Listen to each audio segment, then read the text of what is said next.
والله ما طلعت شمس ولا غربت إلا وأنت الحمد لله وكفى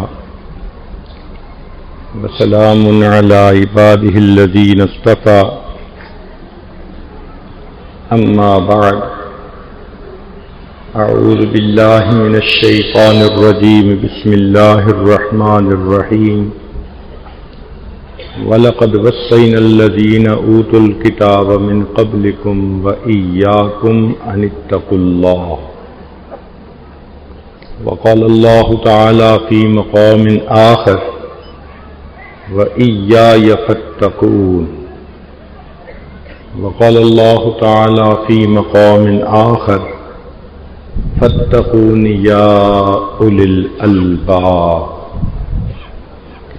سبحان ربك رب العزة عما يصفون وسلام على المرسلين والحمد لله رب العالمين اللهم صل على سيدنا محمد وعلى آل سيدنا محمد وبارك وسلم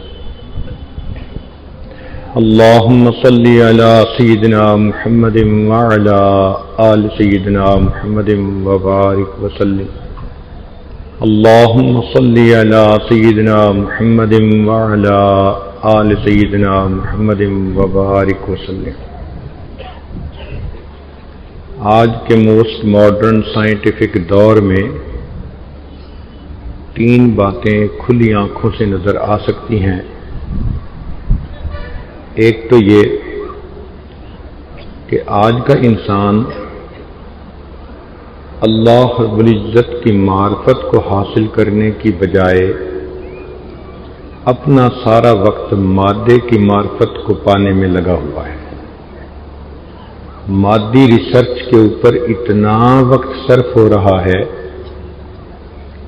کہ جتنا وقت ہمیں اللہ رب العزت کی معرفت کو حاصل کرنے پہ لگانا چاہیے تھا.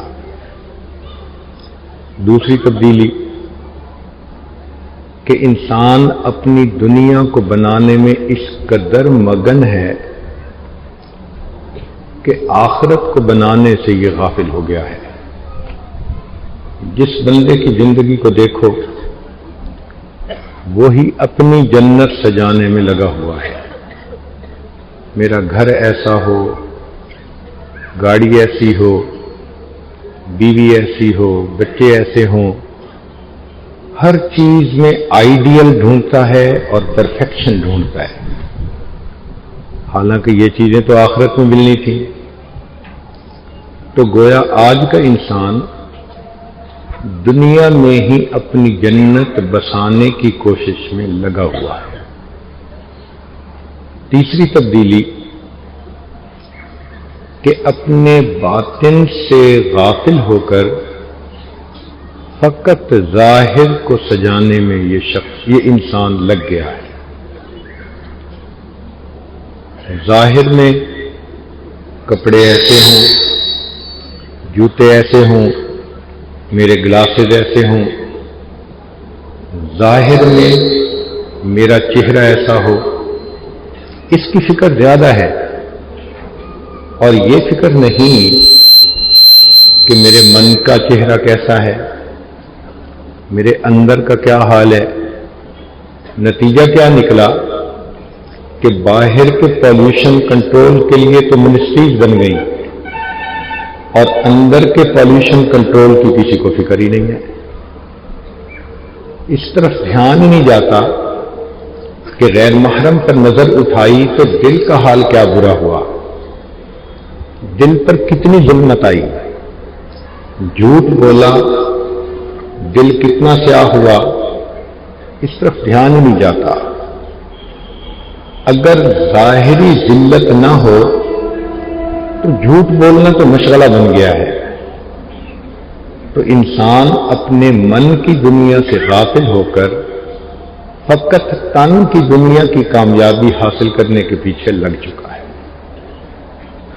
نتیجہ یہ ہوا کہ انسان کا دل گناہوں کی کثرت کی وجہ سے سیاہ ہو چکا ہے. آج کے انسان کا دل عمومی طور پر سل بن چکا ہے، پتھر بن چکا ہے، او اشد قسوہ، بلکہ پتھروں سے بھی زیادہ سخت ہو چکا ہے، اس لیے کہ پتھر تو پھر بھی اللہ کے خوف سے کانپ اٹھتے ہیں۔ وَإِنَّ مِنْهَا لَمَا يَهْبِطُ مِنْ خَشْيَةِ اللَّهِ، اور انسان کو اللہ کا خوف دلایا بھی جائے تو سر میں جوں نہیں رینگتی، تو معلوم ہوا کہ یہ دل پتھروں سے بھی پرے پار ہو گئے۔ ہمارے بزرگوں نے فرمایا القلب المنور یظہر علی الجوارح آثارہ وہی الموافقہ، کہ جب دل منور ہوتا ہے تو اس کی بدن پر علامات یہ ہوتی ہیں کہ سب بدن کے اعضاء شریعت کے مطابق عمل کرتے ہیں۔ والقلب المظلم یظہر علی الجوارح آثارہ وہی المخالفہ، اور جب دل سیاہ ہوتا ہے تو اس کے بھی بدن پر آثار ہوتے ہیں، اور وہ یہ کہ اعضاء گناہوں کے اندر ملوث ہوتے ہیں۔ بندے کا اللہ رب العزت کے ساتھ فقط بندگی کا رشتہ ہے۔ ان اللہ عز وجل لیس بینہ وبین احد سبب الا طاعتہ، بندے اور اللہ کے درمیان بندگی کے سوا اور کوئی دوسرا رشتہ نہیں ہے۔ چنانچہ جو نیک ہے وہ اللہ کا بندہ ہے، اور جو نیک نہیں وہ نفس اور شیطان کا بندہ ہے۔ عمر بن الخطاب رضی اللہ عنہ نے سعد بن ابی وقاص رضی اللہ تعالیٰ عنہ کو فرمایا علیک بتقوی اللہ، کہ آپ پر تقوی کا اختیار کرنا لازم ہے۔ فإن اللہ لا یمحو السیئ بالسیئ وَلَكِنَّهُ يَمْحُو السَّیِّئَ بِالْحَسَنِ، اللہ تعالیٰ برائی کے ذریعے برائی کو نہیں ختم کرتے، برائی کو اچھائی کے ذریعے سے ختم کرتے ہیں۔ وَلَا يَغُرَّنَّكَ أَنَّكَ يُقَالُ صاحب رسول اللہ وخال رسول اللہ، اور یہ چیز دھوکے میں نہ ڈال دے کہ لوگ آپ کو نبی علیہ السلام کا صحابی اور نبی علیہ السلام کا ماموں کہتے ہیں۔ سعد بن ابی وقاص نامو بنی زہرہ قبیلہ سے تھے، اور بی بی آمنہ بھی اسی قبیلہ سے تھیں، تو اس نسبت سے وہ نبی علیہ السلام کے ماموں کہلائے۔ تو عمر عنہ نے فرمایا کہ آپ کو یہ چیز دھوکے میں نہ ڈال دے کہ لوگ آپ کو نبی علیہ السلام کا صحابی اور نبی علیہ السلام کا ماموں کہتے ہیں، آپ برائی کو ہمیشہ اچھائی سے دھکیلتے ہیں۔ اب ہم سوچیں کہ ہم کس کھیت کی گاجر مولی ہیں کہ ہم ذہن میں یہ لیے بیٹھے ہیں کہ ہم جو مرضی گناہ کرتے پھریں ہم اللہ تعالیٰ کے پیارے ہیں۔ ایسی بات ہرگز نہیں۔ جو نیکوکار ہوگا وہ اللہ تعالیٰ کو محبوب ہوگا، اور جو گناہگار ہوگا وہ اللہ تعالیٰ کو ناپسند ہوگا۔ یہ واضح فرق ہے، اس تقسیم میں کوئی شک نہیں ہے۔ آپ غور کیجئے، سیدنا بلال رضی اللہ تعالی عنہ ایک غلام ہے، رنگ کالا ہے، ہونٹ موٹے ہیں، شکل انوکھی ہے، مگر اللہ رب العزت کے فرما بردار بندے بنے، نیکی تقوی کی زندگی اپنائی، اللہ کے ہاں وہ مقام ملا کہ نبی علیہ السلام معراج کی رات جب جنت کی سیر کرنے گئے تو پاؤں کے جوتے کی آواز آئی، تو فرمایا جبرائیل یہ کس کی آواز ہے؟ عرض کیا اللہ کے حبیب صلی اللہ علیہ وسلم آپ کا غلام بلال فرش پر چلتا ہے، اس کے قدموں کی آہٹ عرش پر سنائی دیتی ہے۔ اس کے بالمقابل دیکھیے ایک نوجوان نام ولید ہے، اور وہ اپنے آپ کو وحید الزماں سمجھتا ہے. عرب قریش گھرانے سے 1 درجن کے قریب بیٹے ہیں، مال دولت ہے، رنگ گورا، شکل خوبصورت. وہ سمجھتا ہے کہ میرے جیسا اس وقت دنیا میں کوئی نہیں، مگر اس نے نبی علیہ الصلوۃ والسلام کی مخالفت کی. اللہ تعالیٰ فرماتے ہیں ذرنی ومن خلقت وحیدا، ذرا چھوڑیے مجھے اور اس کو جو اپنے آپ کو وحید و زماں سمجھتا ہے، میں ذرا اس کے ساتھ نمٹوں. تو دیکھیے وہ قریش کا سردار، مال و دولت، اولاد، سب کچھ ہونے کے باوجود اللہ کی نگاہ سے گر گیا. اور یہ بلال رضی اللہ عنہ حبشہ کے رہنے والے، شکل و صورت کیسی ہے، مگر اللہ رب العزت کو اتنے پسند آ گئے. تو معلوم ہوا کہ بندے کا اللہ رب العزت سے تعلق فقط بندگی کا ہے. جو نیکوکار ہوگا وہ اللہ رب العزت کو پسند ہوگا، اور جو انسان گناہوں کا ارتکاب کرے گا وہ اللہ رب العزت کی نگاہوں سے گر جائے گا. اس کی ایک سادہ سی مثال سمجھیے. العبد یتقی عذاب سیدہ بطاعتہ، غلام اپنے مالک کے عذاب سے بچتا ہے اس کی اطاعت کے ذریعے سے. جس نوکر کو جو کہا جائے وہ کرے اور جس سے منع کیا جائے وہ منع ہو جائے تو مالک اس سے خوش ہوتا ہے. اور جو مالک کی مرضی کے خلاف کرے یا تو مالک سزا دیتا ہے یا پھر اس کی چھٹی کروا دیتا ہے. اللہ رب العزت کے ہاں بھی معاملہ ایسا ہی ہے. جو گناہ کرتا ہے اللہ تعالیٰ اس کو تنبیہ فرماتے ہیں، اگر سمجھ جائے تو فبہا، نہیں تو پھر اپنے مقبول بندوں کی فہرست سے اس کا نام نکال دیتے ہیں. وہ بندہ اللہ رب العزت کی نگاہوں سے گر جاتا ہے. تو ہمیں چاہیے کہ ہم نیک اعمال کو اپنائیں اور گناہوں سے 100% بچ کر زندگی گزاریں.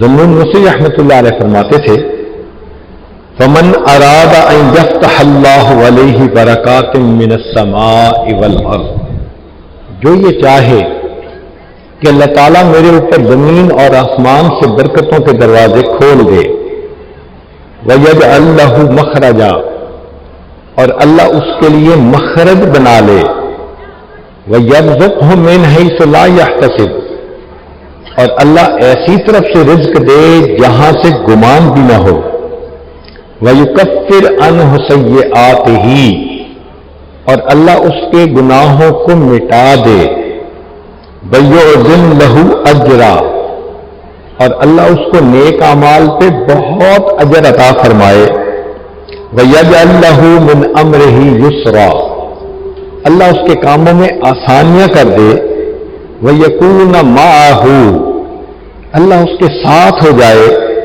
وَيُحِبَّهُ، اللہ اس سے محبت کرے، وَيُنْجِيهِ، اور اللہ اس کو ہر مشکل مصیبت سے نجات عطا فرمائے، وَيَكُونَ مِنَ الْفَائِزِينَ، اور وہ کامیابی حاصل کرنے والوں میں سے ہو جائے، فَلْيَتَّقِ اللَّهَ، اس کو چاہیے کہ وہ تقوی کو اختیار کرے.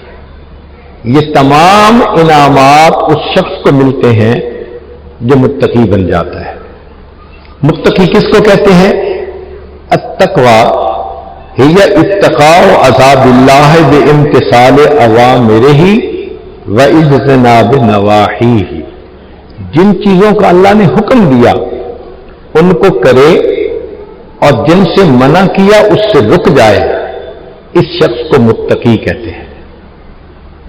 یہ بندہ اللہ رب العزت کے پسندیدہ بندوں میں ہے. اللہ ایسے بندے کو اپنا ولی بناتے ہیں، اس لیے فرمایا ان اولیاءہ الا المتقون، کہ اس کے ولی وہ ہوتے ہیں جو متقی لوگ ہوتے ہیں. تقوی کے بغیر انسان کو ولایت کا درجہ حاصل نہیں ہو سکتا. معرفت کا نور ہی تقوی سے ملتا ہے.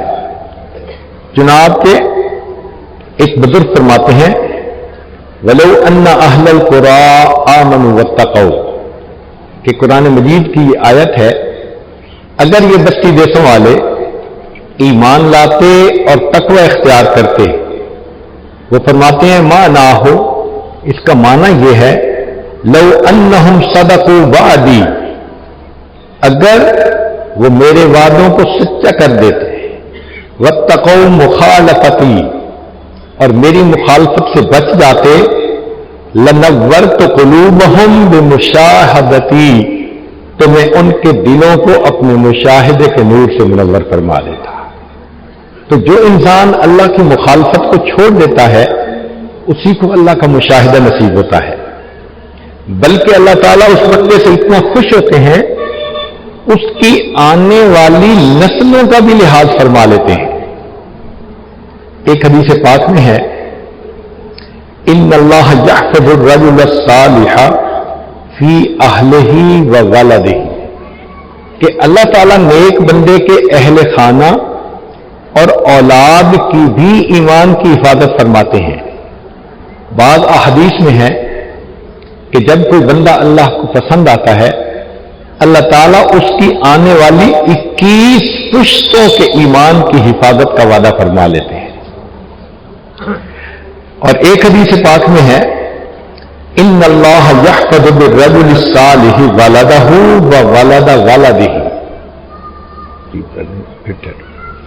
کہ اللہ رب العزت نیک بندے کی اولاد کو اور جو آگے اس کی اولاد ہوتی ہے ان کو بھی اللہ تعالی ایمان کی حفاظت فرما دیتے ہیں. چنانچہ سورہ کہف کے اندر ایک واقعہ ہے کہ حضرت موسیٰ علیہ السلام اور خضر علیہ السلام نے ایک دیوار بنائی. تو موسیٰ علیہ السلام نے پوچھا کہ یہ دیوار کیوں بنائی؟ تو انہوں نے آگے سے کہا کہ اس شہر میں یتیمین فی المدینہ دو یتیم بچے تھے وکان تحتہ کنز لہما اس دیوار کے نیچے ان دونوں کا خزانہ تھا وکان ابوہما صالحا اور ان کے والد نیک تھے. تو مفسرین نے لکھا کہ ان کے والد اتنے نیک نہیں تھے. ان کے والد 7ویں مرتبے میں جو ان کے دادا تھے وہ نیک تھے. اس کی برکت سے اللہ نے 7ویں پشت کے مال کی اگر حفاظت فرما دی تو اللہ ان کے ایمان کی کتنی حفاظت فرماتے ہیں. تو یہ تقوی کی کتنی بڑی نعمت ہے کہ اس کے صدقے اللہ تعالیٰ بندے کی بھی حفاظت فرماتے ہیں آنے والی نسلوں کی بھی حفاظت فرماتے ہیں. اور ایک خاص بات کہ جو بندہ نیک ہوتا ہے متقی ہوتا ہے اللہ تعالیٰ اس کا انجام بخیر فرماتے ہیں. حدیث مبارکہ ہے اذا اراد اللہ بعبد خیرا استعملہ اللہ تعالیٰ جب کسی بندے کے ساتھ خیر کا ارادہ کرتے ہیں تو اسے استعمال کر لیتے ہیں اس کو نیکی کی توفیق عطا فرما دیتے ہیں. فقیل پوچھنے والوں نے پوچھا کیف یستعملہ یا رسول اللہ اے اللہ کے حبیب صلی اللہ علیہ وسلم اس کو کیسے اللہ تعالیٰ استعمال فرماتے ہیں؟ قال یوفقہ لعمل صالح قبل الموت اللہ تعالیٰ اس کو موت سے پہلے نیک اعمال کی توفیق عطا فرما دیتے ہیں. اس کی صورت میں دیکھیے کہ جو شخص مسواک کی پابندی کرتا ہے تو اس سنت کے فوائد میں سے ایک یہ ہے کہ جب اس کی موت کا وقت آتا ہے تو ملک الموت آتے ہیں اس بندے کو بتا دیتے ہیں کہ تیری موت کا وقت قریب ہے. شیطان کو مار کر دور بھگا دیتے ہیں اور اس بندے کو کلمہ پڑھنا یاد دلا دیتے ہیں. اب سوچئے یہ کتنا بڑا انعام ہے کہ ملک الموت شیطان بدبخت کو دور بھگا دے اور بندے کو کلمہ یاد دلا دے. تو جو بندہ اللہ کو پسند ہوتا ہے پھر اللہ تعالیٰ اس کا انجام اچھا کر دیتے ہیں، اس کو نیک اعمال کی توفیق دے دیتے ہیں. چنانچہ ایک بزرگ تھے لیکن ہمارے ایک قریبی دوست کے وہ فادر ان لا تھے، سسر تھے. اس وجہ سے اس عاجز کو ان سے ایک تعلق تھا. بس ان کی ایک چاہت تھی، ہر سال حج کرنا اور رمضان المبارک میں مسجد نبوی کے اندر اعتکاف کرنا. یہ دو باتیں ان کی زندگی کی خاص تمنا تھی اور الحمدللہ انہوں نے اپنی زندگی میں 53 حج کیے اور اتنی ہی دفعہ شاید اعتکاف بھی کیا ہوگا مسجد نبوی میں. ان کی چاہت یہی تھی، جیسے ہوتا ہے نا ہر بندے کی ایک تمنا ہوتی ہے، بس تمنا یہی تھی. دعا مانگتے تھے کہ اللہ آخری وقت میں مجھے جنت بقیع میں دفن ہونے کی سعادت عطا فرما دے. اللہ نے ان کی دعا ایسے قبول کی، حیران ہوتے ہیں. رمضان المبارک کا مہینہ، آخری عشرہ، اعتکاف کی حالت میں ریاض الجنہ کے اندر باوضو ہیں، عصر کی نماز کی نیت باندھی ہے. جب دوسری رکعت کے سجدے میں گئے تو روح پرواز کر گئے. اب بتائیں کتنی سعادتیں اللہ نے اکٹھی فرما دی. باوضو موت آنا ایک سعادت، پھر مسجد نبوی، پھر رمضان المبارک، آخری عشرہ، اعتکاف کی حالت میں، پھر ریاض الجنہ کے اندر، پھر نماز کی کیفیت، اور پھر سجدے کی حالت میں جب جاتے ہیں تو سجدے میں روح قبض ہوتی ہے، سجدے سے اٹھتے نہیں، وہیں ان کی وفات ہو جاتی ہے. جنازہ ہوا، جنت بقیع کے اندر دفن ہو گئے. تو جو بندہ اللہ کو پسند ہوتا ہے پھر اللہ اس کا انجام اچھا کر دیتے ہیں. ہمارے شہر کے ایک صاحب تھے جو دنیا دار تھے، بہت بڑے بزنس مین تھے. لوگ ان کی امیری کی مثالیں دیتے تھے. اللہ کی شان دیکھیں، ان کی والدہ کی وفات ہوئی تو انہوں نے اس عاجز کو بلایا کہ جی آپ رشتہ دار جمع ہیں، کچھ آ کر نصیحت کر دیں تاکہ بچوں کی توجہ نیکی کی طرف ہو جائے. ہم نے موقع کو غنیمت سمجھا اور ہم نے وہاں پر ماں کے مقام پر بات کی تاکہ اس کو محسوس ہو کہ اس کے سر سے سایہ چلا گیا. اللہ نے اس کے دل کو نرم کر دیا. بعد میں وہ مجھے ملے تو کہنے لگے حضرت آج میں نے 2-3 نیتیں کر لی ہیں. کیا؟ ایک تو نیت میں نے کر لی ہے کہ میں چہرے پہ سنت سجاؤں گا، اور دوسری نیت کر لی ہے کہ میں حافظ قرآن بنوں گا، اور تیسری نیت کر لی ہے میں پابندی سے نماز پڑھوں گا. ہم نے دعا دی، بہت اچھا، لیکن واقعی اس نے اپنے الفاظ کو پورا کر دکھایا. اس کے بعد اس کی زندگی کی ترتیب ہی بدل گئی. پہلے کا انسان کوئی اور تھا، اب یہ انسان بدل گئے. اتنا نماز کا اس نے اہتمام کیا کہ ایک عالم کو اس نے اپنی کمپنی میں جاب دی کہ آپ کا کام ہے میں سفر حضر جہاں بھی ہوں وقت پہ مجھے جماعت سے نماز پڑھائیں. تو وہ عالم جماعت کرواتے اور یہ پیچھے نماز پڑھتا. چند مہینے اس طرح گزرے. ایک دن عصر کی نماز پڑھنی تھی تو یہ وضو کر کے آئے اور صف میں کھڑے ہو گئے اور کہنے لگے جی میں اقامت کہتا ہوں. اقامت کہتے کہتے جب انہوں نے کہا اشہد ان محمد رسول اللہ، اتنے الفاظ کہے وہیں پر گرے اور موت آ گئی. زندگی دیکھو کیسے گزری، مگر سچی توبہ اللہ کو پسند آ گئی۔ اللہ نے دیکھو کہ موت کیسی دی کہ نماز کی اقامت کہتے ہوئے کلمہ پڑھ رہے ہیں اور اس دنیا سے جا رہے ہیں۔ تو اللہ رب العزت جب کسی بندے سے خوش ہوتے ہیں تو اس کو موت کے قریب ایسی اچھی موت عطا فرما دیتے ہیں، اور جب کسی بندے سے ناراض ہوتے ہیں تو پھر اس کو اللہ تعالیٰ بری موت دیتے ہیں۔ چنانچہ ایک مرتبہ ایک علاقے میں جانا ہوا، وہاں ایک وکیل صاحب سے ملاقات ہوئی۔ وہ وکیل صاحب بحریے تھے، ملے تو کہنے لگے جی کہ میں تو اللہ کو نہیں مانتا۔ ہم نے اسے سمجھانے کی کوشش کی مگر وہ سمجھنے پر آمادہ ہی نہیں تھے۔ کہنے لگے جی جتنے آپ اللہ سے ڈرتے ہیں میں نہیں ڈرتا۔ جب اس نے یہ الفاظ کہے تو یہ آج سمجھ گیا کہ یہ ضد پر ہے، حمیت الجاہلیہ، اس وقت یہ بات نہیں مانے گا۔ تو کہا کہ اچھا بھائی اگر آپ نہیں ڈرتے تو پھر آپ تیار رہیں، اللہ کے عذاب کا کوڑا تو آئے گا۔ کہتے ہیں دیکھی جائے گی۔ اللہ کی شان دیکھیں، 6 مہینے نہیں گزرے تھے، اس وکیل صاحب کو ایک ایسی بیماری لگی، ابکائی آتی تھی، اس کے منہ سے جو نکلتا تھا اس میں سے پخانے کی بو آتی تھی۔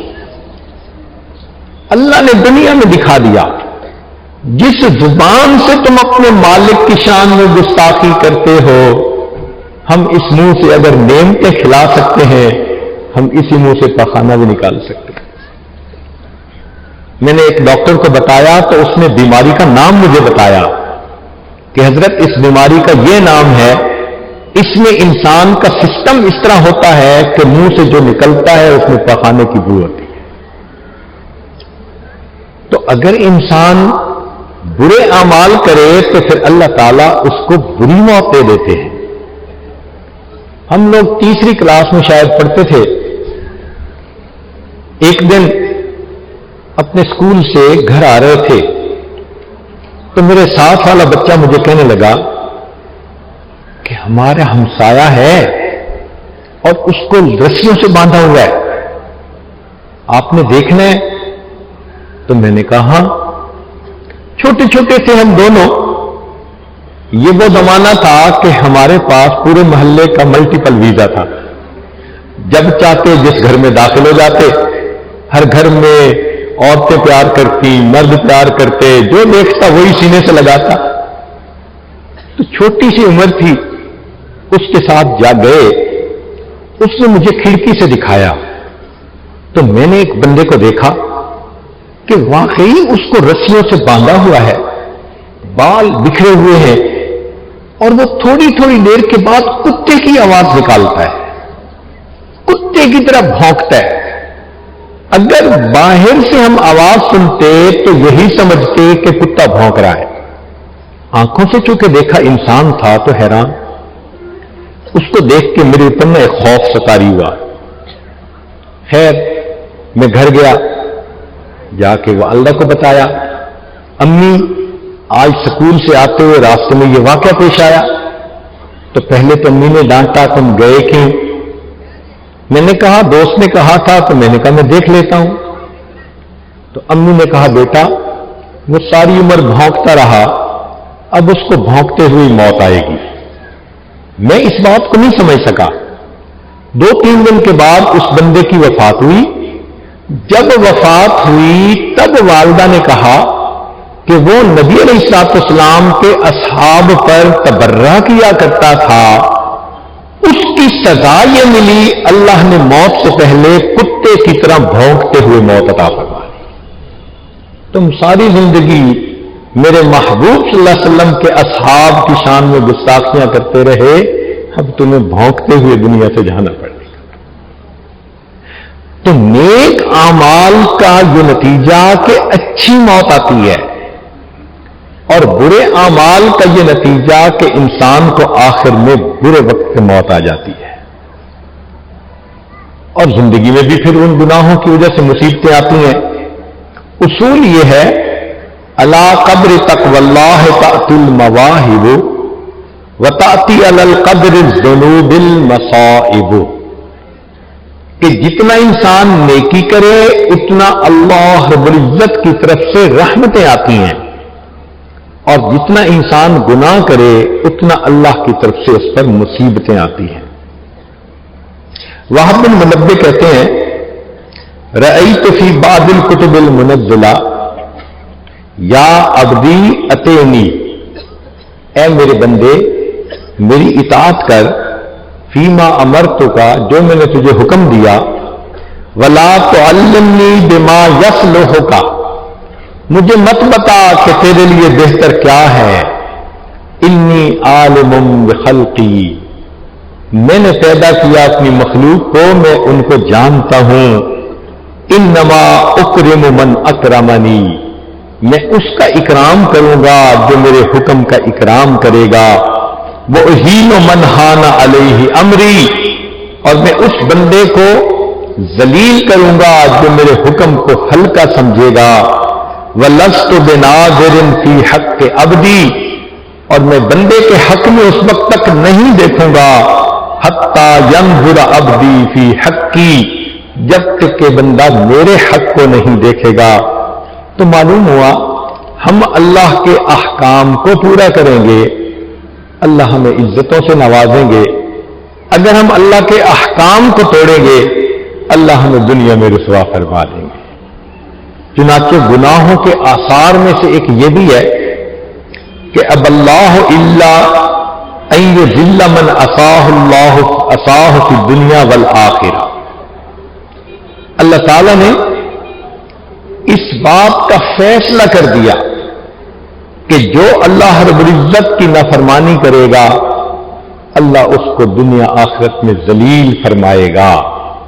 وما اذنب عبد فی اللیل، اور بندہ رات کو گناہ نہیں کرتا، الا اصبح، مگر وہ اس حال میں سے وہ کرتا ہے ومذلتہ علی وجہہ، کہ ذلت گناہ کی اس کے چہرے کے اوپر نظر آ رہی ہوتی ہے.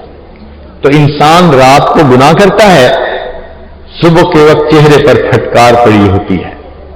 ابن سماک رحمت اللہ علیہ فرماتے تھے لو لم یکن فی المعصیۃ الا النکارۃ فی الوجہ والظلمۃ فی القلب لکان فی ذلک کفایہ، کہ اگر گناہ کا بدلہ اتنا ہی ہوتا کہ دل سیاہ ہوتا، چہرے کے اوپر ذلت آتی، تو گناہ کی یہ سزا کافی تھی یہ جائے کہ اللہ اس کے علاوہ بھی دنیا اور آخرت میں اس کی سزا عطا فرمائیں گے. تو انسان اپنے چہرے سے گناہوں کی ظلمت کو سجا لیتا ہے، اور انسان کتنا چھپ کر اللہ کی عبادت کیوں نہ کرے اللہ اس عبادت کے نور کو اس کے چہرے کے اوپر سجا دیتے ہیں. تو انسان کا چہرہ بتا دیتا ہے. آپ نے کبھی تقابل کرنا ہو تو اہل اللہ کے چہرے کو بھی دیکھ لیجئے، اور یہ جو پاپ سٹار ہوتے ہیں ذرا ان کے چہروں کو بھی دیکھ لیں، کیا بکھرے بال، چہرے ان کے ایسے جیسے پتہ نہیں نام و نشان ہی نہیں ہوتا سکون اور کمالیت کا، ہوائیاں اڑی ہوئی ہوتی ہیں. اور اہل اللہ کے چہرے کو دیکھو تو دل کو سکون ہوتا ہے. الذین اذا رؤوا ذکر اللہ، یہ وہ بندے ہیں جن کو دیکھو تو دیکھنے سے اللہ یاد آ جاتا ہے.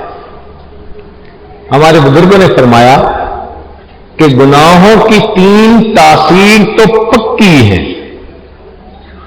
قلت الرزق، اللہ تعالیٰ رزق کو تنگ کر دیتے ہیں. چنانچہ آپ دیکھیں فیکٹریوں والے بھی اگر گناہوں کی لائن پہ لگ جائیں ان کو بھی رزق کی تنگی، کیا 2 کنٹینر ادھر پھنس گئے، اس کی پیمنٹ رک گئی، ادھر سے مال تیار نہیں ہوا، کیش ان ہینڈ ہوتا نہیں، پریشان بیٹھے ہوتے ہیں جی کام کیسے چلائیں. اب ویسے کروڑوں پتی مگر پریشان کہ جی بنے گا کیا. تو اللہ تعالیٰ دے کر بھی بندے کو ٹائٹ کر دیتے ہیں، اور کبھی کبھی تاثیر الرزق، رزق کے حصول میں اللہ مشکل کر دیتے ہیں۔ حضرت پتہ نہیں دین ہوتے ہوتے رہ جاتی ہے، یہ جو ہوتے ہوتے رہ جاتی ہے نا، یہ کسی کی وجہ سے ہے، مگر عاملین کے پاس جاؤ تو وہ تو کہہ دیتے ہیں جی کسی نے کچھ کر دیا ہے۔ اللہ ان عاملین سے بچائے۔ ہمارے حضرت فرمایا کرتے تھے عامل نہ بننا کامل بننا۔ تو ان بیچاروں کو تو پتہ ہی ہوتا ہے کہ ہم اس لائن پہ لگا دیں گے تو ان کے ذہن میں سٹوری تو پہلے سے ہی ہوگی، ہاں پھپھو نے کچھ کر دیا، ہاں میری نن نے کچھ کر دیا، چچا نے کچھ کر دیا۔ الٹا ایمان خراب ہوتا ہے، قطع رحمی کے مرتکب ہو جاتے ہیں لوگ۔ تو کسی نے کچھ نہیں کیا، ہمارے اپنے گناہوں کی وجہ سے اللہ نے ہمارے رزق کو تنگ کیا ہوا ہے۔ وہ جی لگتا ہے کسی نے کاروبار باندھ دیا ہے، کسی کو چھوٹا خدا کیوں مانتے ہو؟ کاروبار اللہ نے چلانا ہے اور کاروبار اللہ نے روکنا ہے۔ اللہ دینا چاہے ساری مخلوق اکٹھی ہو جائے، روک نہیں سکتی۔ اللہ نہ دینا چاہے ساری مخلوق اکٹھی ہو جائے، کچھ دے نہیں سکتی۔ تو اللہ کو اللہ سمجھیے۔ یہ کیا ہوا، فلاں نے کاروبار باندھ دیا، فلاں نے رشتہ باندھ دیا، کوئی کچھ نہیں باندھ سکتا۔ ہاں ہم نے اپنے گناہوں کے سبب ان چیزوں کو باندھا ہوتا ہے اور ادھر توجہ نہیں جاتی۔ ہم سچی توبہ کر کے دیکھیں کہ راستے کھلتے ہیں یا نہیں کھلتے۔ ان کا کنفرمیٹری ٹیسٹ، ان عاملین کے جھوٹے ہونے کی علامت یہ کہ یہ بتا تو دیتے ہیں کہ کسی نے کچھ کر دیا، حل نہیں کر سکتے۔ جی میں کر تو رہا ہوں لیکن بڑا زبردست کیا ہوا ہے کسی نے، تو بھائی جب تم اس کا حل کر ہی نہیں سکتے تو تمہاری بات کیوں مانے؟ ہاں ہم اس کا حل بتاتے ہیں۔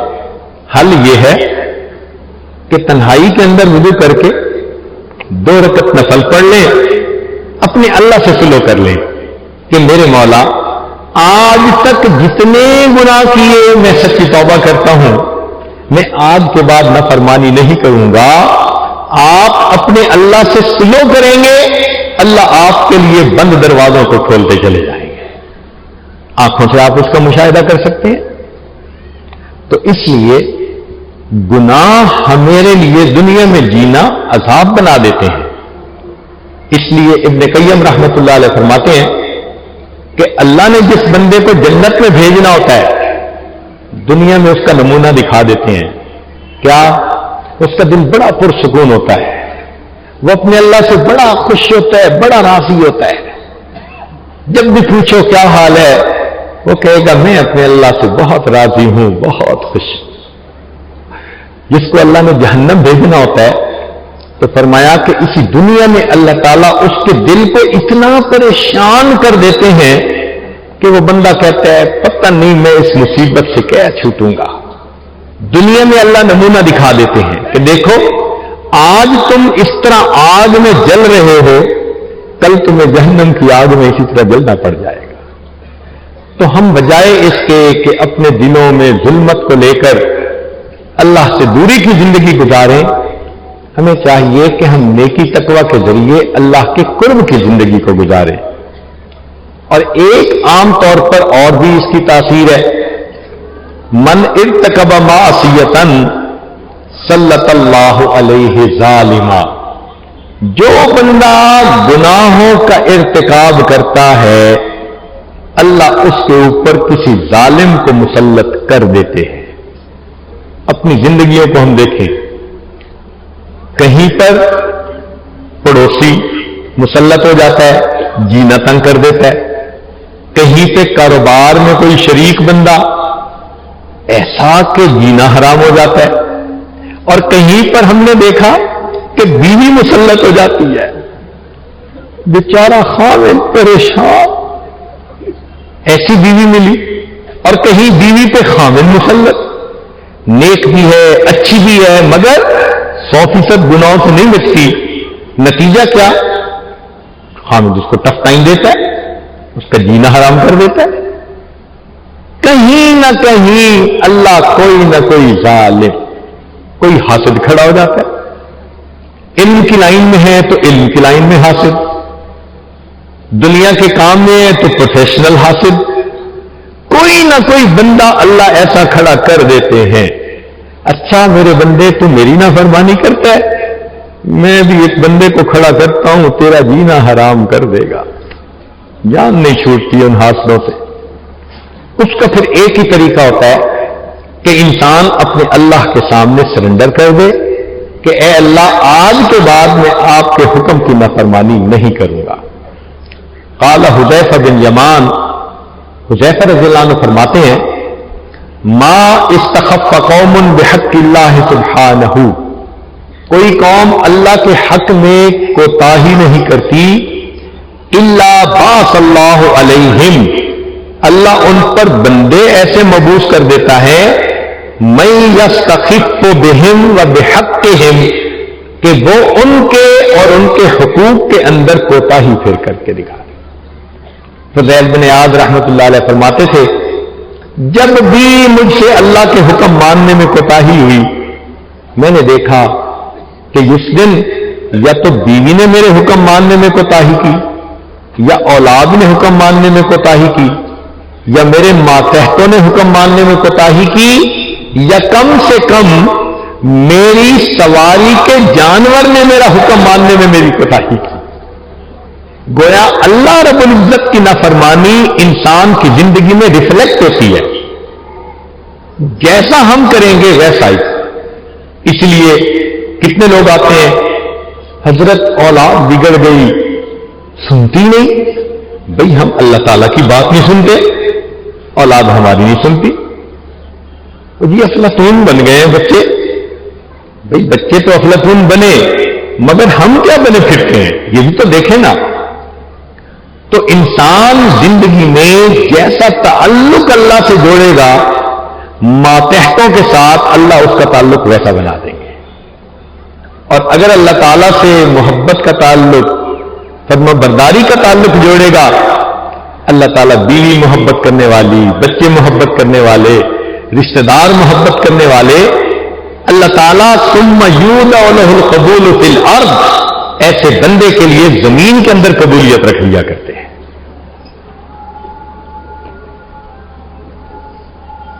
شیخ ابو الحسن شاذلی رحمۃ اللہ علیہ نے ایک بات بتائی، فرمایا اذا ثقل الذکر علی لسانک، جب تیری زبان پہ ذکر کرنا بوجھ نظر آئے، وکثر اللغو من مقالک، اور تیری باتوں میں لغو کلام زیادہ ہو جائے، وانبسطت الجوارح فی شہواتک، اور تیرے اعضاء اور جوارح شہوات کے اندر ڈوب جائیں، وانسد باب الفکرۃ فی مصالحک، اور تیرے اچھے کاموں میں تیری فکر کے راستے بند ہو جائیں، فلیس لک طریق الا التوبہ، اب تیرے سوا توبہ کے سوا کوئی دوسرا راستہ نہیں ہے.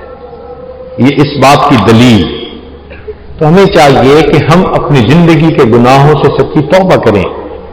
آج کل کی پرابلم یہ ہے کہ جتنے بھی ہم دین پہ چلنے والے لوگ ہیں، اگر شریعت میں 100 گناہ ہیں تو کسی نے 90 چھوڑ دیے، کسی نے 92، کسی نے 95، کسی نے 96. 100% گناہوں کو چھوڑنے والے بہت تھوڑے. یہ پرابلم ہے آج کل کی کہ جو دین کے شعبوں میں کام کرنے والے، علم میں، دعوت میں، ذکر میں، ان شعبوں میں لگے ہوئے لوگ ہیں، وہ بھی ادخلوا فی السلم کافہ اس کا مستاق نہیں بنتے. کہیں نہ کہیں کانٹا بیچ میں رہتا ہے، جس کی وجہ سے رحمت کے دروازے کھلنے میں. آپ دیکھیں کمپیوٹر انٹرفیس ہوتا ہے نا، تو 32 تاریں ہوتی ہیں، تو 32 تاروں کا کمپیٹیبل ہونا ضروری. اگر ایک ان میں سے کام نہ کر رہی ہو تو 31 کے ٹھیک ہونے کے باوجود کمیونیکیشن نہیں ہوتی. ہمارا معاملہ ایسا ہی ہے کہ ہم نے اتنا کچھ چھوڑ دیا. کسی کو بدنظری کا چسکا، کسی کو زبان سے غیبت کا چسکا، یا کسی کو مالی بد احتیاطی کا چسکا. ایک دو گناہ ہوتے ہیں جنہوں نے بندوں کو اللہ سے واصل ہونے سے روکا ہوا ہوتا ہے. حسرت ہے اس مسافر مضطر کے حال پر جو تھک کے رہ گیا ہو منزل کے سامنے. منزل بھی سامنے نظر آ رہی ہے، 100 میں سے 95 96 قدم چل کے آ بھی گئے، 1-2 قدم باقی ہیں اور ان گناہوں کو نہ چھوڑنے کی وجہ سے اللہ سے دور زندگی گزار رہے ہیں. تو آج کی مجلس میں ہم نے یہ عہد کرنا ہے کہ اللہ آج ہم 100% گناہوں سے توبہ کریں گے. آپ کو ایک بندہ آ کر بتائے یہ جی 24 کیرٹ گولڈ ہے تو آپ خوشی سے قبول کریں گے. اگر کہہ دے 18 کیرٹ ہے یعنی ملاوٹ والا ہے، اتنی توجہ نہیں دھریں گے. کوئی کہے جی 5 کیرٹ، آپ اٹھا کے پھینک دیں گے یہ لے جاؤ. کیوں؟ کہ جتنے کیرٹ کے حساب سے کم ہوتا گیا اس میں خالص کم، ملاوٹ زیادہ. تو آپ ملاوٹ والا سونا پسند ہی نہیں کرتے. اسی طرح انسان نیکیاں بھی کرتا ہے، اگر تو وہ نیکیاں 24 کیرٹ گولڈ کی طرح خالص ہے، پھر اللہ تعالیٰ اس پر ریٹ کچھ اور لگا دیتے ہیں. اور اگر 22 کیرٹ اور 18 کیرٹ گناہوں کی اس میں شامل ہوتی گئی چیزیں تو پھر اللہ کے ہاں ان کا وہ رتبہ اور مقام نہیں ہوتا. ابو الدرداء رضی اللہ عنہ فرمایا کرتے تھے مثقال ذرۃ من بر مع تقوی افضل و اعظم و ارجح من امثال الجبال من عبادت المغترین. کہ دھوکہ کھانے والوں کی پہاڑوں برابر عبادت سے اس بندے کی عبادت جو تقوی کے ساتھ نیکی کرتا ہے، ایک ذرہ اس کی ہوئی عبادت اس کی پہاڑوں برابر عبادت سے زیادہ بہتر ہوتی ہے. اس لیے ایک حدیث پاک میں ہے کہ متقی آدمی کی 2 رکعت غیر متقی بندے کی 1000 رکعت سے زیادہ اللہ کے ہاں محبوب ہوتی ہے. 2 رکعت پہ وہ ثواب ملتا ہے. سبحان اللہ سبحان اللہ. تو ہمیں گناہوں سے سچی توبہ کر کے اللہ کے فرما بردار بندوں میں شامل ہونے کی ضرورت ہے. مالک ابن دینار رحمت اللہ علیہ فرماتے تھے اتق اللہ فی خلواتک وحافظ علی اوقات الصلواتک وغض طرفک من لحظاتک تکن عند اللہ مقبولا فی حالاتک. بعض عارفین نے کہا اذا اجتمعت النفوس علی ترک المعاصی، اگر نفوس معاصی کو چھوڑنے پر مجتمع ہو جائیں، جالت فی الملکوت، تو ان کو ملکوت میں عالم ملکوت میں پرواز نصیب ہوگی، وعادت بطرائف الحکمہ، اور وہاں سے ان کو حکمت بھری باتیں نصیب ہوگی جو لے کر وہ واپس لوٹیں گے. لہذا جتنے متقی لوگ ہوتے ہیں اللہ تعالیٰ ان کو حکمت عطا کرتا ہے. وَمَن يُؤْتَ الْحِكْمَةَ فَقَدْ أُوتِيَ خَيْرًا كَثِيرًا. آپ اپنے بزرگوں کو دیکھیں کہ ان کی زندگی میں کتنی علمی منشراتیاں ہوتی تھیں، علمی نکات ہوتے تھے، معارف ہوتے تھے. انہوں نے بھی تو وہی کتابیں پڑھی ہوتی تھیں. آج طلباء جو کتابیں پڑھ رہے ہیں حدیث پاک کی، یہی بخاری شریف حضرت نانوتوی رحمۃ اللہ علیہ نے پڑھی، حضرت گنگوئی رحمۃ اللہ علیہ نے پڑھی، حضرت اقدس تھانوی رحمۃ اللہ علیہ نے پڑھی، حضرت شیخ الہند رحمۃ اللہ علیہ نے پڑھی، حضرت مدنی رحمۃ اللہ علیہ نے پڑھی. مگر انہی کتابوں کو پڑھ کر ہمیں عشر عشیر بھی وہ کیفیت حاصل نہیں ہوتی جو ہمارے اکابر کو حاصل اللہ نے عطا فرمایا. اس کی وجہ کیا تھی؟ کہ کتابوں میں فرق نہیں ہے، تقوی میں فرق ہے. ان کی زندگی میں تقوی تھا، وہ گناہوں سے بچتے تھے، لہذا ان کے دل منور ہو گئے تھے. آج گناہوں کی وجہ سے ہمارے اوپر وہ اثرات مرتب نہیں ہوتے. چنانچہ انہی کتابوں کو پڑھنے کے بعد علمی استعداد پیدا نہیں ہوتی. امام اعظم ابو حنیفہ رحمۃ اللہ علیہ کی مبارک زندگی کو دیکھیں, ان کی باتیں پڑھ کے سن کے انسان حیران ہو جاتا ہے. چنانچہ ایک مرتبہ امام اعظم ابو حنیفہ رحمۃ اللہ علیہ بیٹھے ہوئے تھے. ایک بندہ آیا اور اس نے آ کے کہا جی کہ میری بیوی کو ہنڈیا چاٹنے کی عادت تھی اور مجھے بری لگتی تھی, تو میں نے اس کو منع کر دیا. غصے میں کہہ دیا اگر تو نے ہنڈیا چاٹی تو تجھے 3 طلاق. وہ کچھ دن تو رکی رہی, پھر ایک دن اس نے ہنڈیا چاٹ لی. تو اب میں نے جس سے بھی پوچھا اس نے کہا تیری بیوی کو طلاق ہو گئی. تو میں تو بڑا پریشان, مجھے آپ بتائیں جی طلاق ہوئی یا نہیں. حضرت نے فرمایا کہ بیوی کو بلاؤ, میں اس سے پوچھوں گا. چنانچہ اس نے بیوی کو بلایا تو حضرت نے اس سے پوچھا کہ تم نے ہنڈیا چاٹی؟ جی. کیسے چاٹی تھی؟ حضرت ایسے سالن اس میں جو بچا ہوا تھا وہ لیا اور منہ لے لیا منہ میں. حضرت نے فرمایا جاؤ, تمہاری بیوی کو طلاق نہیں ہوئی, اس نے ہنڈیا نہیں چاٹی, اس نے انگلی چاٹی تھی. اب یہ نقطے کیسے ملتے تھے ان کو؟ اس وجہ سے کہ ان کے اندر تقویٰ ہوا کرتا تھا. چنانچہ ایک مرتبہ علماء میں مسئلہ چلا کہ جب بندہ 4 رکعت کی نیت باندھ لے اور 2 رکعت کے بعد التحیات میں عبدہ و رسولہ کے بعد قیام کرے کھڑا ہو جائے, تو بھائی اگر بھول جائے تو کسی نے کہا جی اللہم پڑھ لے اور پھر کھڑا ہو جائے تو بھی کوئی حرج نہیں. اللہم صلی پڑھ لے تو بھی کوئی بات نہیں. اللہم صلی علی اتنا پڑھ کے کھڑا ہو جائے پھر بھی کوئی حرج نہیں. امام اعظم ابو حنیفہ رحمۃ اللہ نے فتویٰ دیا کہ اگر اس نے پڑھ لیا اللہم صلی علی محمد, اب سجدہ صاحب ضروری ہو گیا. اب یہ فقہ کا مسئلہ تھا اور امام صاحب نے فتویٰ دے دیا. تو کہتے ہیں کہ امام اعظم رحمۃ اللہ کو خواب میں نبی علیہ السلام کا دیدار نصیب ہوا, تو اللہ کے حبیب صلی اللہ علیہ وسلم نے فرمایا نعمان تم نے میرا نام پڑھنے والے پر سجدہ صاحب کا حکم لگایا ہے, میرا نام پڑھنے والے پر سجدہ صاحب کرنے کا حکم لگایا ہے.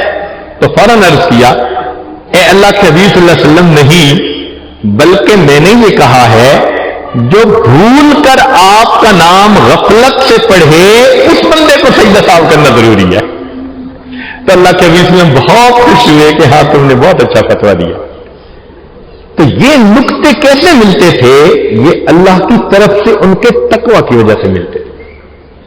امام اعظم حنیفہ رحمۃ اللہ بیٹھے ہوئے ہیں, ایک بڑے میاں آئے اور آ کے پوچھتے ہیں واو او واوین. امام صاحب نے فرمایا واوین. جاتے ہوئے کہنے لگا لا ولا. اب اتنے بڑے بڑے علماء بیٹھے ہوئے تھے, کسی کو کچھ سمجھ میں نہیں آیا کہ بڑے میاں نے اشارے کیا کیے, امام صاحب نے جواب کیا دیے. سارا دن سوچتے رہے, زور آزمائی کرتے رہے.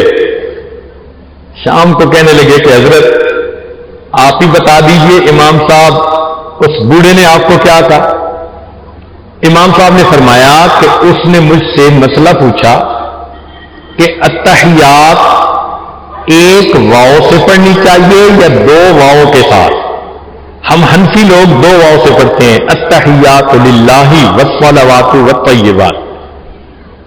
کہ اس نے مجھ سے پوچھا 1 سے پڑھوں یا 2 سے. میں نے کہا 2 واو سے پڑھو. اچھا یہ تو بات سمجھ میں آ گئی, مگر وہ جاتے ہوئے لا ولا کہہ گیا.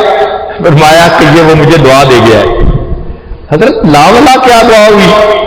فرمایا قرآن مجید کی آیت کی طرف اشارہ کر کے گیا ہے اللہ ابو حنیفہ کے علم کو ایسا شجر طیبہ بنا دے لا شرقیت ولا غربیہ. تو اللہ تعالیٰ اس تقوی کی وجہ سے بندے کو ایسی نقطہ آفرینی عطا فرما دیتے ہیں. سینکڑوں مثالیں دی جا سکتی ہیں امام اعظم ابو حنیفہ رحمۃ اللہ علیہ کے بارے میں. قریب کے زمانے میں ہمارے اکابر علماء کرام دیوبند کی زندگیوں کو دیکھیں، بلکہ ان سے پہلے شاہ عبد العزیز رحمۃ اللہ علیہ کی زندگی کو دیکھیں تو عجیب، سبحان اللہ. حضرت شاہ صاحب ایک دفعہ بیٹھے ہوئے تھے کہ ان کے پاس ایک فرنگی آیا، کہنے لگا آپ اپنے لوگوں کو بس عربی پڑھاتے ہیں مدرسوں میں اور تنگ ذہن بنا دیتے ہیں، اور یہ مینڈک کنویں کے بن جاتے ہیں، ان کو باہر کی دنیا کو کچھ پتہ نہیں ہوتا. اور ہم تو اپنے بچوں کو سائنس پڑھاتے ہیں، جغرافیہ پڑھاتے ہیں، اور ہمارے بچے بڑے اوپن مائنڈڈ ہوتے ہیں، بڑی وسیع تھنکنگ ہوتی ہے. یہ میرا بیٹا دیکھو میں اس کو سائنس پڑھا رہا ہوں، آپ اس سے بات کریں آپ کو پتہ چلے گا کہ کتنی وسیع سوچ ہے اس کی. شاہ صاحب نے بلایا، وضو کرنے کا ایک تالاب بنا ہوا تھا. شاہ صاحب نے فرمایا اچھا بچے بتاؤ اس تالاب میں کتنے پیالے پانی؟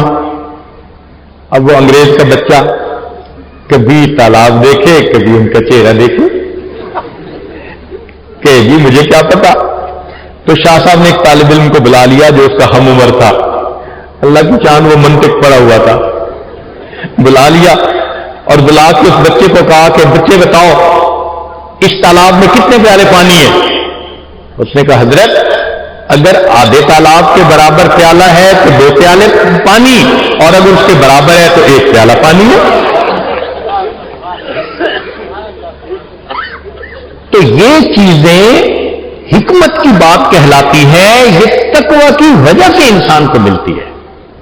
چنانچہ ایک واقعہ عجیب و غریب سنیے.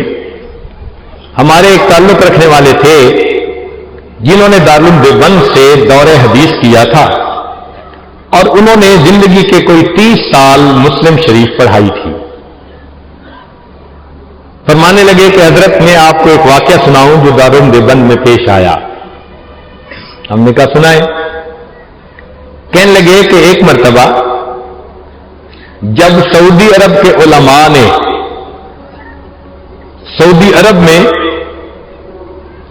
جتنے ترکوں کے زمانے کے بنے ہوئے مقبرے وغیرہ تھے سب ہٹا دیے، بلڈوزر چلا دیے،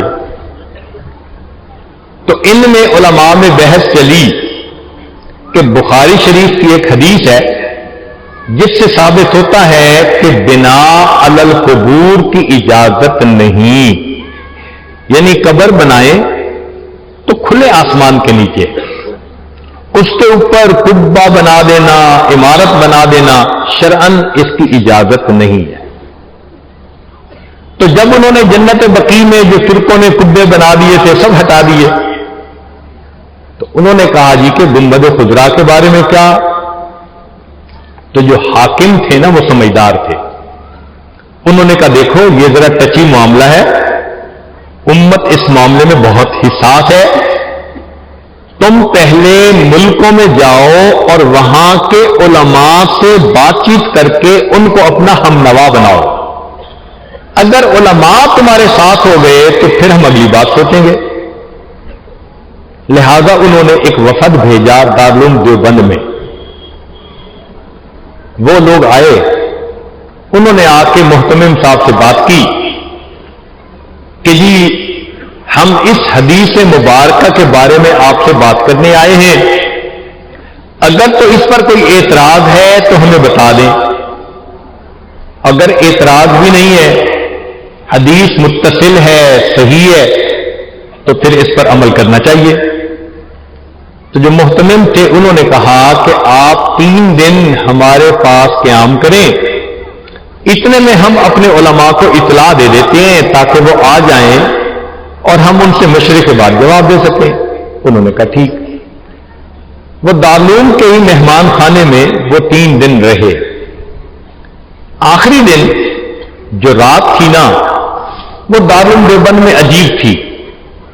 500 کے قریب بڑے بڑے اکابرین مشاہیر علماء وہ دارالعلوم میں جمع ہو گئے اور سب اس مسئلے کے بارے میں سوچ رہے تھے کہ ہمیں صبح جواب کیا دینا ہے.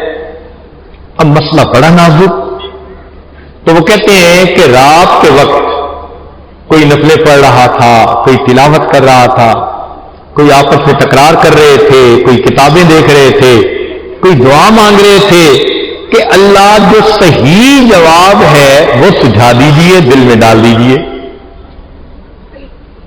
اگلے دن عصر کے بعد 500 علماء مسجد میں اکٹھے ہوئے تو وفد کے جو عرب تھے عالم وہ کھڑے ہوئے اور انہوں نے کھڑے ہو کر یہ بیان کیا کہ بخاری شریف کی اس حدیث پاک سے پتہ چلتا ہے کہ بنا علی القبور کی اجازت نہیں۔ ہماری نظر میں کوئی راوی ایسا نہیں کہ جو ضعیف ہو یا جس پر جرح کی جا سکتی ہو، سند بھی متصل ہے، تو متن اور سند ٹھیک ہونے کی وجہ سے اس کا درجہ بڑا رفیع ہو گیا۔ اب اس حدیث پاک کے اوپر عمل کرنا نص کے اوپر عمل کرنا۔ جب اس نے بیان کر لیا تو اس کے بعد تھوڑی دیر پورے مجمع پہ خاموشی رہی، کہیں کہیں سسکیوں کی آوازیں آ رہی تھی۔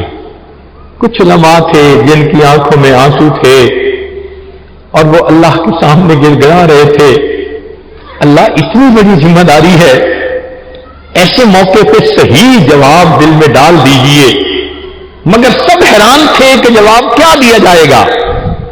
حضرت اقدس ثانی رحمت اللہ علیہ بھی تھے، کھڑے ہوئے اور کھڑے ہو کر فرمایا الحمدللہ اللہ نے اس مسئلے میں میرا شرح صدر فرما دیا ہے، اللہ نے اس مسئلے میں میرا شرح صدر فرما دیا ہے۔ تو عرب علماء نے پوچھا جی کیا شرح صدر؟ تو حضرت نے فرمایا کہ شرح صدر یہ ہے کہ جو حدیث مبارکہ آپ لوگوں نے بتائی وہ سند کے اعتبار سے بھی ٹھیک، متن کے حساب سے بھی ٹھیک، واقعی اس کا مضمون 100% ٹھیک ہے۔ تو وہ کہنے لگا کہ اس کا مطلب یہ کہ پھر ہم گنبد خضرا کو گرا سکتے ہیں؟ حضرت نے فرمایا نہیں، یہی تو اللہ نے شرح صدر میرا کر دیا، حدیث بھی ٹھیک ہے مگر آپ لوگ گنبد خضرا کو بھی نہیں گرا سکتے۔ ان کا کیوں؟ فرمایا اس لیے کہ حدیث پاک میں بنا علی القبور سے منع کیا گیا ہے، مگر گنبد خضرا کا معاملہ اور یہ حجرہ عائشہ صدیقہ پہلے تھا، قبر مبارک بعد میں بنائی، اس لیے یہ بنا علی القبور میں داخل نہیں، کوئی گنبد خضرا کو نہیں ہٹا سکتا۔ آج بھی گنبد خضرا اپنی جگہ پر موجود ہے، علماء دیوبند کی علمی عظمت کی دلیل بنا دی۔ ہمارے اکابر کو اللہ رب العزت نے یہ علم کی گہرائی دی تھی ان کے تقوی کی وجہ سے۔ ہم بھی اگر گناہوں کو چھوڑیں اور نیکوکاری کی زندگی اختیار کریں تو اللہ رب العزت ہمیں بھی علم میں پختگی اور عمق عطا فرما سکتے ہیں۔ چنانچہ ابو تراب رحمۃ اللہ علیہ فرماتے ہیں اذا اجمع الرجل علی ترک الذنوب، کہ اگر انسان اس بات سے متفق ہو جائے کہ میں نے گناہ نہیں کرنا، اتتخل اوراد من اللہ من کل جانب، تو گناہ چھوڑنے والے بندے کو ہر طرف سے اللہ تعالی علم کے معارف عطا فرما دیتے ہیں۔ بعض عارفین نے کہا اذا ترک العبد للہ معصیۃ، جب انسان اللہ کی رضا کے لیے معصیت کو چھوڑ دیتا ہے، عوضہ اللہ منہا طاعۃ، اللہ اس کے بدلے طاعت کی توفیق دے دیتا ہے، ثم یصیبہ علی تلک طاعۃ اخری، ایک نیکی کرنے پر پھر اللہ دوسری نیکی کی توفیق دیتے ہیں، اس کو کہتے ہیں ذالک فضل اللہ یؤتیہ من یشاء۔ یحییٰ بن معاذ رحمۃ اللہ علیہ فرماتے تھے اللہ قلب خلوج من الذنوب، امید ہے طلباء اس بات کو توجہ سے سنیں گے اور یاد رکھیں گے۔ فرماتے تھے اللہ بقدر الخروج من الذنوب تکون الافاقۃ للقلوب، کہ جتنا گناہوں سے خروج ہوتا جائے گا اتنا ہی دل کی امراض میں انسان کو افاقہ ہوتا چلا جائے گا۔ حدیث پاک میں اللہ تعالیٰ نے ارشاد فرمایا، یا داؤد انقطع لی انقص لک رؤوس الملوک والبس وجہک المحابہ، تو جو بندہ اللہ کی فرما برداری کرتا ہے اللہ تعالیٰ اس کے چہرے پہ ایسا نور دے دیتا ہے، لوگوں کے دل پہ اس کا رعب ہو جاتا ہے۔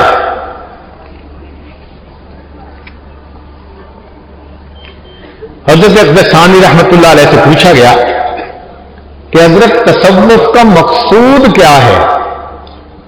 یہ آج اپنی بات کو سمیٹ رہا ہے، ابھی تک تو گراؤنڈ بنایا تھا، اب لب لباب اس کا عرض کرنا ہے، تو امید ہے کہ آپ دل کے کانوں سے اس کو سنیں گے۔ تو حضرت ثانی رحمت اللہ علیہ سے پوچھا گیا، حضرت تصوف کا مقصود کیا ہے؟ تو فرمایا کہ انسان کے رگ رگ اور ریشے ریشے سے گناہوں کا کوٹ نکل جائے، یہ تصوف کا مقصود ہے۔ انسان کے رگ رگ اور ریشے ریشے سے گناہوں کا کوٹ نکل جائے، یہ تصوف کا مقصود ہے۔ تو ذکر و سلوک کی برکت سے انسان کے اندر گناہوں سے نفرت آ جاتی ہے اور اللہ رب العزت کی محبت بڑھ جاتی ہے اور انسان کامل اللہ کا فرما بردار بندہ بن جاتا ہے۔ اسی لیے ہمارے سلسلہ کے ایک بزرگ تھے خواجہ عبید اللہ احرار رحمت اللہ علیہ، ایک عجیب بات انہوں نے کہی، سونے کی سیاہی سے لکھنے کے قابل ہے۔ فرماتے تھے، جس شخص نے جو دن گناہوں کے بغیر گزارا، جس شخص نے جو دن گناہوں کے بغیر گزارا، ایسا ہی ہے جیسا کہ اس نے وہ دن نبی علیہ السلام کی صحبت میں گزارا۔ تو طلباء آج کی اس مجلس میں یہ عہد کریں کہ ہم بھی اب نبی علیہ السلام کی صحبت میں دن گزاریں گے، گناہوں سے بچ کر، سچی توبہ کر کے۔ اللہ رب العزت ہمیں سچی توبہ کی توفیق عطا فرمائے۔ یہ بات نہیں ہے کہ جی ہمارے دنیا کے کام بڑے، ہم گناہوں سے کیسے بچیں؟ ایسے بندے دنیا میں گزرے ہیں کہ جو مال و دولت کے بھی بڑے خزانے والے تھے مگر اللہ کے ہاں بھی بڑے درجے والے تھے۔ ایک واقعہ سن لیجیے، خواجہ قطب الدین بختیار کاکی رحمت اللہ علیہ فوت ہوئے تو آپ کا جنازہ ایک بڑے میدان میں لایا گیا، جہاں تک نظر جاتی تھی لوگ تھے۔ جنازہ رکھا گیا تو ایک بندے نے کہا کہ حضرت نے وصیت فرمائی تھی، میں وہ وصیت پڑھ کے سناتا ہوں۔ وصیت کیا تھی؟ حضرت نے وصیت فرمائی تھی کہ میرا جنازہ وہ شخص پڑھائے، نمبر 1، زندگی میں تکبیر اولا کبھی قضا نہ ہوئی ہو،